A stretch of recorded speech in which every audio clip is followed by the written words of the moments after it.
Thảm kịch sân bay Kabul, lính Mỹ bị tấn công. Nhiều người rơi khỏi máy bay tử vong. Hơn 600 người nhồi nhét trên một chiếc máy bay rời khỏi Kabul. Đem theo quá nhiều tiền, Tổng thống Afghanistan bỏ bớt ở sân bay. Taliban thả hơn 5.000 tù nhân ở căn cứ Mỹ, gồm tội phạm khét tiếng nhất. Nổ khí ga ở Mexico khiến hàng chục người thương vong. Nguy cơ bệnh than lây nhiễm từ gia súc bùng lên ở Trung Quốc. Bác sĩ Haiti vật lộn cứu chữa nạn nhân động đất, hơn 1.400 người thiệt mạng. Tất cả sẽ có trong bản tin đặc biệt cập nhật những tin tức nóng hổi nhất trên kênh FBNC.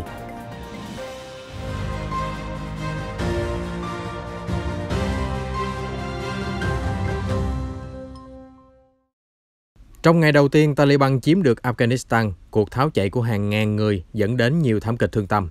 Tại sân bay quốc tế ở thủ đô Kabul, đám đông đã chen chúc dày đặc. Họ chạy theo máy bay vận tải C-17 của không quân Mỹ khi nó di chuyển trên đường băng. Một số người tuyệt vọng rượt đuổi, xô đẩy và cố bám lên máy bay để rời khỏi Kabul bằng mọi giá. Tuy nhiên, khi phi cơ cất cánh, ít nhất 2 người đã rơi xuống thiệt mạng. Sau đó, quan chức Lầu Năm Góc cho biết có 7 người tử vong trong thảm kịch sân bay Kabul hôm qua, bao gồm 2 người bị lính Mỹ bắn hạ vì đấu súng ở sân bay. Phát ngôn viên Lầu Năm Góc John Kirby cho biết không có biểu hiện cho thấy 2 người đàn ông bị bắn chết là chiến binh Taliban. Tuy nhiên, một nhân chứng nói với CNN đó là chiến binh Taliban đột kích, giữa lúc Mỹ đang sơ tán nhiều nhân viên ngoại giao cấp cao. Ngoài ra, còn có thêm một tay súng Taliban bị thương trong vụ va chạm. Trước đó, quân nhân Mỹ đã bắn nhiều phát súng cảnh báo khi đám đông tập trung quá đông, khiến cho các chuyến bay không thể nào cất cánh rời khỏi thành phố sụp đổ. Sân bay thậm chí đã bị tê liệt suốt thời gian dài trước khi quân nhân Mỹ giành lại quyền kiểm soát. Theo New York Post, quân đội Hoa Kỳ có thể duy trì an ninh tại sân bay Kabul đủ lâu để sơ tán người Mỹ và đồng minh, nhưng số phận của những người khác thật sự không rõ ràng. Sự sụp đổ nhanh chóng ở Kabul khiến sân bay quốc tế trở thành tia hy vọng cuối cùng của hàng ngàn người dân thủ đô. Nhiều người thiệt mạng khi tìm cách rời đi, với khoảng 640 người khác may mắn hơn, họ đã được đưa tới Qatar trên chiếc máy bay vận tải C-17 của không quân Hoa Kỳ. Máy bay này vốn thường chở ít nhất 150 binh sĩ, vì vậy hình ảnh 640 người ngồi chen chúc trên khoang, không còn một kẽ hở đã gây chấn động mặt báo quốc tế và phản ánh sự tuyệt vọng của những công dân Afghanistan muốn rời khỏi đất nước khi chiến tranh tàn phá. Một quan chức Mỹ cho biết số lượng người trên máy bay vượt quá mọi tính toán của phi hành đoàn. Tuy nhiên, phi công đã đưa ra quyết định khởi hành rời khỏi sân bay Kabul, nơi chốn cuối cùng được lính Mỹ bảo vệ tại Afghanistan. Tổng thống Afghanistan Ashraf Ghani được cho là rời khỏi đất nước với 4 ô tô và một trực thăng đầy ắp tiền mặt. Ông thậm chí phải bỏ bớt tiền ở sân bay do quá nhiều, theo Đại sứ quán Nga ở Kabul cho hay. Trước đó vào hôm Chủ nhật, khi Taliban áp sát thủ đô, ông Ghani đã vội vã rời khỏi thủ đô tới địa điểm không được tiết lộ. Dù không tiến hành chuyển giao quyền lực, ông Ghani viết trên Facebook nói rằng sự ra đi là để tránh đổ máu oan uổng. Đến thứ Hai, hãng thông tấn Nga RIA dẫn lời phát ngôn viên của Đại sứ quán Nga tại Kabul, Nikita Ischenko cho biết, sự sụp đổ của chính quyền thể hiện rõ nét qua cách Tổng thống Ghani rời bỏ đất nước. 4 chiếc ô tô đầy ắp tiền mặt, cố nhét thêm tiền vào trực thăng nhưng không vừa, vậy nên một ít tiền đã rơi xuống khỏi đường băng. Sau đó, ông Ischenko xác nhận phát ngôn của mình với hãng tin Reuters, nói rằng có nhân chứng nhìn thấy sự việc trên. Tổng thống Joe Biden hôm qua khẳng định ông kiên quyết ủng hộ quyết định rút lui của Mỹ khỏi Afghanistan, bất chấp những hình ảnh hỗn loạn và tuyệt vọng phản ánh sự giới hạn của quyền lực Mỹ, và một làn sóng chỉ trích khổng lồ đang bủa vây ông chủ Nhà Trắng mạnh mẽ nhất kể từ khi nhậm chức. Ông Biden khẳng định việc Taliban chiếm đóng Afghanistan là do lãnh đạo chính quyền Kabul đã rời bỏ đất nước, cũng như tinh thần chiến đấu rệu rã của những binh sĩ Afghanistan được Mỹ huấn luyện. Mặt khác, Tổng thống Biden cảnh báo thủ lĩnh Taliban họ sẽ nhận lấy sự đáp trả tàn khốc nếu can thiệp vào tiến trình sơ tán công dân của Mỹ. Trước đó, ông Biden đã buộc lòng gửi thêm quân nhân đến kiểm soát an ninh ở sân bay Kabul, bảo vệ cho các quan chức ngoại giao, công dân Mỹ và những người Afghanistan từng làm việc cho quân đội nước này rời đi an toàn. Báo chí Mỹ hiện đang chỉ trích dữ dội rằng các cuộc rút quân của Lầu Năm Góc bỗng chốc biến thành di tản khẩn cấp, và nó diễn ra chỉ vài tuần ngắn ngủi sau khi ông Biden khẳng định sự sụp đổ của Kabul không nhất thiết xảy ra. Trong bối cảnh rộng lớn hơn, hình ảnh nước Mỹ đang bị tổn hại dù ông Biden theo đuổi chính sách nước Mỹ trở lại vai trò lãnh đạo sau 4 năm đầy biến động thời cựu Tổng thống Donald Trump. Ngoài ra, việc rút quân còn dấy lên lo ngại Afghanistan trở thành căn cứ dung túng cho các nhóm cực đoan như Al-Qaeda.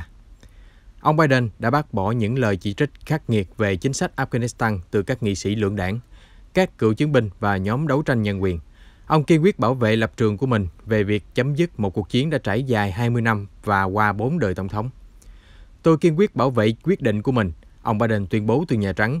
Sau 20 năm, tôi cay đắng nhận ra không bao giờ có thời điểm thích hợp để rút quân.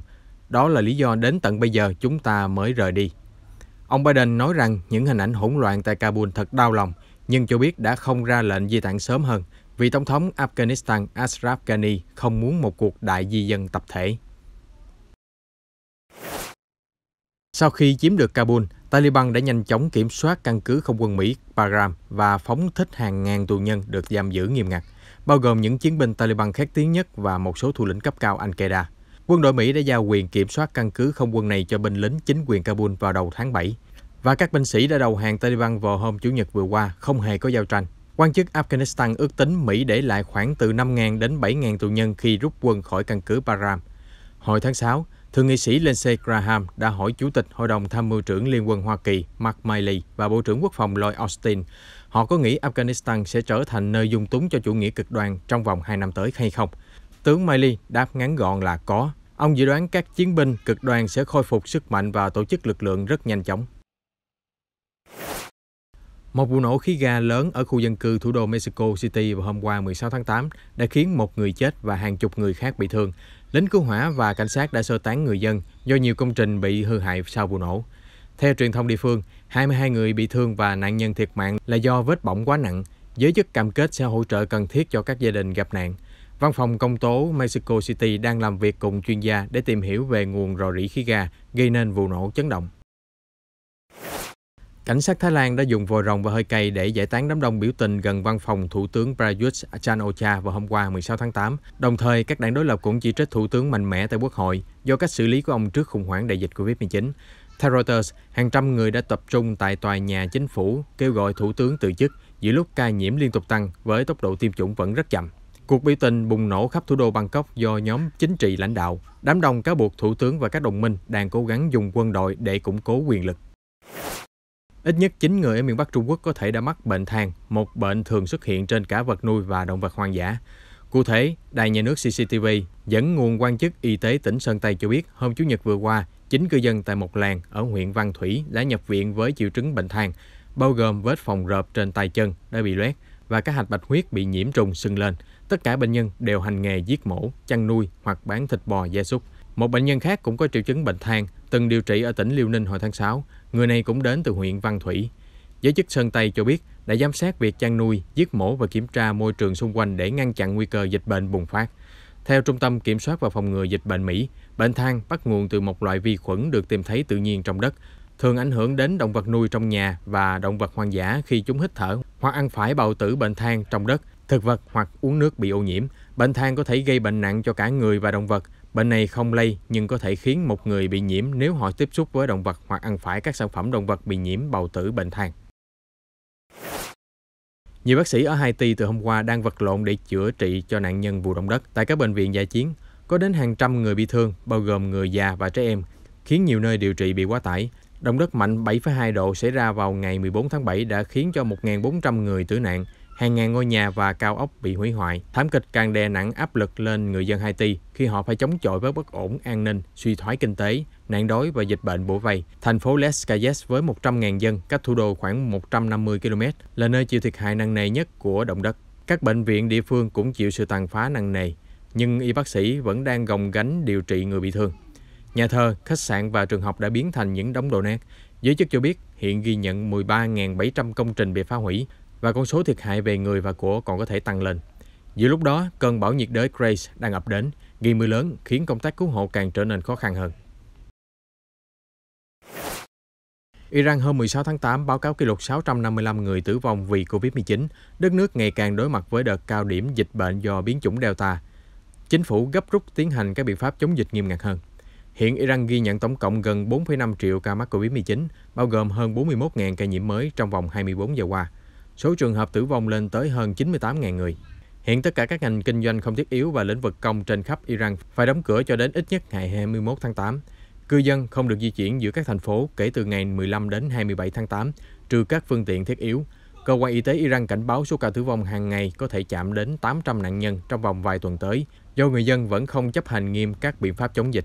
Đứng trước khủng hoảng dịch bệnh, Iran đã ban hành quy định mới để nhập khẩu vaccine của các hãng dược Anh và Mỹ, đảo ngược lệnh cấm của thẩm phán tòa án tối cao vào tháng 1. Theo Reuters, người dùng mạng xã hội đang chỉ trích chính phủ Iran chậm triển khai tiêm chủng.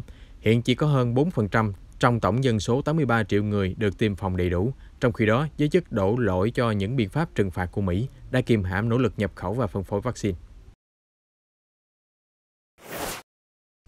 Cộng hòa Yakutia, vùng Siberia thuộc Liên bang Nga, vốn là nơi có khí hậu lạnh giá khắc nghiệt bậc nhất thế giới. Tuy nhiên, mùa hè này, khi nhiệt độ tăng cao kỷ lục đã khởi phát đợt cháy rừng lớn chưa từng có. Mới đây, giới chức đã quyết định bắn iốt bạc vào các đám mây ở độ cao hơn 4.200 m để gây mưa nhân tạo, giúp chiến đấu với cháy rừng. Hãng thông tấn Interfax dẫn lời Trung tâm ứng phó khủng hoảng của địa phương cho biết, 11 đám cháy đã được dập tắt trên khu vực 42 ha suốt 24 giờ qua. Tuy nhiên, vẫn còn 163 vụ hỏa hoạn ngoài tầm kiểm soát. Cháy rừng mùa hè năm 2021 đã sản sinh lượng carbon kỷ lục ở Yakutia, theo vệ tinh của Ủy ban châu Âu thống kê được. Điều đáng nói là cháy rừng sẽ bùng lên liên tiếp trong vài tháng tới do nhiệt độ cao quá mức. Các chuyên gia môi trường lo ngại đợt cháy rừng thảm họa này sẽ hủy hoại vùng đất than bùn, làm tan chảy cả băng vĩnh cửu ở Siberia, giải phóng thêm nhiều khí carbon hơn nữa, vốn được lưu trữ ở lãnh nguyên băng giá. Theo Cục Lâm nghiệp Liên bang Nga, từ đầu năm 2021 đến nay, hỏa hoạn đã làm tàn phá 7 triệu hecta ở Yakutia, tương đương với diện tích của Ireland. Giới chức Tây Ban Nha vào hôm 16 tháng 8 cho biết đất nước đang chiến đấu với đợt cháy rừng lớn nhất trong năm, tàn phá tỉnh Avila. Khoảng 1.000 người đã phải di tản khẩn cấp, trong khi ngọn lửa hủy diệt 12.000 hecta đất rừng kể từ hôm 14 tháng 8. Cũng như nhiều nơi khác ở châu Âu, lửa đã bùng phát nhanh chóng do nhiệt độ liên tục tăng cao. Tại một khu vực hẻo lánh của tỉnh Avila, cách thành phố Madrid khoảng 120 km, cháy rừng bùng lên khi một chiếc xe bị cháy dữ dội trên đường cao tốc. Hậu quả khiến 8 ngôi làng phải sơ tán. Đây là một thảm họa tàn khốc của toàn nhân loại. Trích lời cư dân tên Rene Soroso nói với phóng viên trên đường di tản, hiện nông dân ở một số ngôi làng vẫn đang cố gắng di dời gia súc đến nơi an toàn, trong khi lính cứu hỏa dùng trực thăng liên tục dội nước để kiểm soát ngọn lửa. Quan chức địa phương hôm 16 tháng 8 cho biết, 3 yếu tố gió mạnh, nhiệt độ cao và độ ẩm thấp đã tạo điều kiện hoàn hảo cho cháy rừng tiếp tục bùng phát. Dù vậy, đội cứu hỏa có thể khống chế được phần nào ngọn lửa, không để lây lan. Khoảng 1.000 nhân viên cứu hỏa và 140 binh sĩ quân đội đang chiến đấu với giặc lửa ở Avila. Chúng tôi sẽ cập nhật những sự kiện quốc tế mới nhất trong bản tin nóng phát sóng vào lúc 15:30 hàng ngày trên kênh FBNC. Xin mời quý vị đón xem.